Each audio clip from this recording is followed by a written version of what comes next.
வணக்கம் ஃப்ரெண்ட்ஸ், நல்லா இருக்கீங்களா?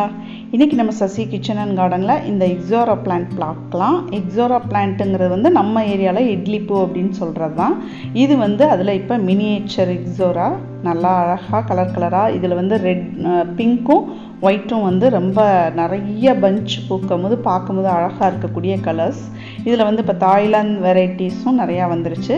பட் இந்த மினியேச்சரில் வந்து இந்த ஒயிட்டும் பிங்க்கும் ரொம்ப அழகாக இருக்கும். எவ்வளோ பூத்துருக்கு பாருங்கள், கொத்து கொத்தாக பூக்கும் அவ்வளோ. இது வந்து வெயில் காலத்தில் நல்லா பூக்கக்கூடிய ஒரு பிளான்ட்டு. நர்சரியில் நம்ம வாங்கினோம் அப்படின்னா சின்னமாக ஒரு பையில் வந்து சின்ன தொட்டியில் வச்சு கொடுத்தாங்கன்னா சின்ன பிளான்ட்டாக இருந்தால் 50 ரூபா தான் வரும்.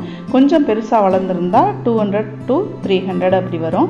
நம்ம வாங்கிட்டு வந்துட்டு எப்போதும் போல் ஆஸ் யூஷுவல் குழி மண் எடுத்துட்டு அதில் வந்து மண்புழு உரம், சாண உரம், அதுக்கப்புறம் வந்துட்டு நம்ம மண் செம்மண் கலந்து கலவை போட்டு வச்சிடலாம். அதுக்கப்புறம் இது நல்ல வெயில் வந்து விரும்புகிற ஒரு பிளான்ட்டு. வெயில் காலத்தில் நல்லா பூக்கும், மழை காலத்தில் பூக்கள் அவ்வளவா இருக்காது. ஸோ பூத்து முடிஞ்ச உடனே அந்த அந்த பூ கொத்துக்கு கீழே உள்ள அந்த காம்போடு அப்படியே வெட்டி விட்டோம் அப்படின்னா புதுசாக கிளைகள் வந்து நிறையா பூக்கும். காலை வெயில் 7 மணிலேருந்து 12 மணி வரையும் வெயில் படுற மாதிரி இடத்துல இதை வச்சோம்னா ரொம்ப சூப்பராக வளரும். உரம்னு பார்த்தோம்னா ஒரு 2 மாதத்துக்கு ஒருக்க இந்த மாதிரி நம்ம மண்புழு உரம், சாண உரம் இதுகள் வச்சாலே போதும். வேறு பூச்சிக்கொல்லி மருந்து அந்த மாதிரி எதுவுமே இதுக்கு தேவைப்படுறதில்ல. அந்த பெரிய நோய் தாக்குதல்லாம் இருக்காது. ஸோ வந்து இவ்வளோ அழகாக பஞ்சாக ஒரு ஏரியாவில் அப்படியே வச்சோம் அப்படின்னா பார்க்கும்போதே கார்டன் வந்து ரொம்ப சூப்பராக இருக்கும். பூ வந்து அவ்வளோ நிறையா பூக்கும் பாருங்கள். அப்படியே அழகாக இட்லியாக இருக்கிற மாதிரி இருக்குது. முதலெல்லாம் நம்ம ஏரியாவில் வந்து பெரிய செடியாக வளர்ந்து பெரிய கொத்து கொத்தாக ஒரு மாதிரி கம்மியான அளவில் இருக்கும். இப்போலாம் வந்து இந்த ஹைப்ரிட் வெரைட்டி வந்து நிறையா கொத்து கொத்தாக பூக்கிற மாதிரி வந்திருக்கு. அடுத்து நீங்கள் இப்போ பார்க்குறது தான் நான் சொன்ன தாய்லாந்து வெரைட்டிஸ். இது வந்து மினியேச்சர் அளவுக்கு ரொம்ப குட்டியாகவும் இருக்காது. நம்ம பெரிய முதலெல்லாம் இருக்கும் இல்லையா வெரைட்டி, ஓல்டு வெரைட்டி, அந்த மாதிரி பெருசாகவும் வளராது, மீடியமாக இருக்கும். கொஞ்சம் கிளைகள் விட்டு வளரும். பட் வந்து நம்ம ஒரு அடி டு 2 அடி உயரம் அந்த மாதிரி தான் வளரும். கிளைகள் கொஞ்சம் விட்டுட்ருக்கும். இதோட பூ வந்து பார்த்திங்கன்னா இந்த மாதிரி இருக்கும்.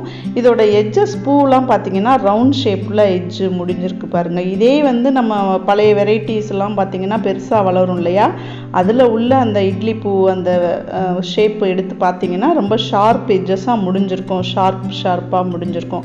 இது வந்து ரவுண்டடாக அப்படி முடியுது பாருங்கள். பட் இந்த தாய்லாந்து வெரைட்டியில் வந்து அந்த நம்ம பெரிய வெரைட்டியில் உள்ள ஷேப் அளவுக்கு நல்ல பெரிய பஞ்ச் பூக்கும். பூ வந்து நல்ல பஞ்ச் நல்லா பெருசாக இருக்கும். இதே மினியேச்சர் இக்ஸோரா எடுத்தோம் அப்படின்னா குட்டி குட்டியாக பஞ்ச் இருக்கும், நிறைய அளவில் இருக்கும். அது வந்து இலையே தெரியாமல் இருக்குங்க, அந்த அளவு அழகாக இருக்கும். இந்த தாய்லாந்து வெரைட்டிஸ் வந்து நீங்கள் வைக்கணும் அப்படின்னா கொஞ்சம் மீடியமாக இடம் இருக்குது, ஓரளவு நம்ம வந்து செடி வச்சு வளர்க்குற அளவுக்கு இடம் இருக்குது அப்படின்னா இதை செலக்ட் பண்ணலாம். இல்லை கம்மியான ஸ்பேஸ் தான் இருக்குது, சின்னமாக அழகாக பூக்கிற மாதிரி பெர்மனண்ட்டாக பூக்கிற மாதிரி, அதாவது ஒரு சீசனில் முடிஞ்சிட்டு அந்த செடி சிலதுகள்லாம் பெட்டுனியா இந்த மாதிரி செடிகள்லாம் வாடிடும். அந்த மாதிரி இல்லாமல் பெர்மனண்ட்டாக வைக்கணும், சின்ன ஸ்பேஸ் தான் இருக்குது, ஆனால் நிறைய அப்பப்போ பூத்துட்டே இருக்கணும் அப்படின்னா நீங்கள் மினியேச்சர் அந்த இக்ஸோரா சூஸ் பண்ணலாம். அதே வந்து பெரிய கார்டன் வந்து பெரிய இடமா போட்டிருக்கோம் அப்படின்னா நீங்கள் சின்ன மாதிரி இந்த மாதிரி மினியேச்சர் இந்த தாய்லாந்து வெரைட்டிஸ்லாம் வச்சோம்னா ரொம்ப குட்டி குட்டியாக தெரியும். அதுக்கு நம்ம பாரம்பரியமாக முதல்லேருந்து வளர்க்குறோம் இல்லையா, பழைய இக்ஸோரா பிளான்ட் பெருசாக கிளைகள்லாம் பெருசாக வளர்ந்து நல்ல பெரிய பஞ்சாக பூக்கிற மாதிரி உள்ள அந்த இக்ஸோரா வைக்கலாம்.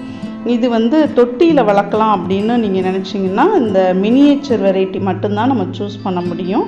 அதுவுமே வந்து எந்தளவு இந்த தரையில் வைக்கிற அளவு பூக்குமா, அந்த வேர்கள்லாம் பரவறதுக்கு இடம் கிடைக்குமான்னு தெரியல. பட் ட்ரை பண்ணலாம். ஒன்லி அந்த மினியேச்சர் இக்ஸோரா மட்டும் நம்ம வந்து தொட்டியில் வச்சு ட்ரை பண்ணலாம். இப்போ இதெல்லாம் நம்ம இங்கே பார்க்குற இந்த எல்லோ கலர், ஒயிட் கலர், அடுத்து வந்திருக்கிற அந்த ரெட் கலர் இதெல்லாம் பார்த்திங்கன்னா தாய்லாந்து வெரைட்டிஸ். இதுவும் அழகாக இருக்குங்க கார்டனில். பட் என்னோடய எக்ஸ்பீரியன்ஸில் எனக்கு ரொம்ப பிடிச்சது அப்படின்னு பார்த்திங்கன்னா அந்த மினியேச்சர் இக்ஸோரா பார்த்தோம் இல்லையா, குட்டியாக இலைகளே தெரியாத அளவுக்கு பூக்கள் மட்டுமே அப்படியே பஞ்சாக நிறைஞ்சிருக்கும் அந்த சீசனில், அதாவது வெயில் காலத்தில் நல்லா பூக்கும். ஸோ உங்கள் கார்டன்லேயும் இது வச்சு வளர்த்து பாருங்கள், ரொம்ப அழகாக இருக்கும். மெயின்டெனன்ஸும் கம்மியான ஒரு பிளான்ட் இது. அழகாக கலர் கலராக கொத்து கொத்தாக பூக்கும், பார்க்கவே அழகாக இருக்குது பாருங்கள். உங்கள் கார்டன்லேயும் இது வைங்க ஃப்ரெண்ட்ஸ். தேங்க்யூ.